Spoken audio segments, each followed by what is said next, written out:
பாம்பின் பெருமை. ஒரு நாள் ஒரு பெரிய பாம்பு வனத்தில் நடந்தது.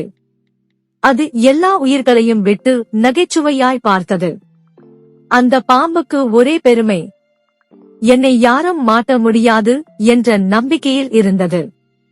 ஒரு நாள் அது ஒரு குளத்திற்கருகில் சென்றது. தன்னுடைய பெருமையோடு தவறி குளத்தில் விழுந்தது. பாம்பு தத்தளிக்கத் தொடங்கியது. ஆனால் மனதில், நான் இன்னும் பெரியவன்தான் என்ற எண்ணமே. அந்த குளத்தில் ஒரு தவளை இருந்தது. அது பாம்பை பார்த்து சிரித்தது. இப்போதும் உனக்கு பெருமையா என்று கேட்டது தவளை. பாம்புக்கு பதில் சொல்லவேயே மனம் வரவில்லை. பாம்பு தன்னை மலை என நினைத்தது. ஆனால் உண்மை என்னவென்று மற்ற உயிர்கள் தெரிந்து கொண்டன.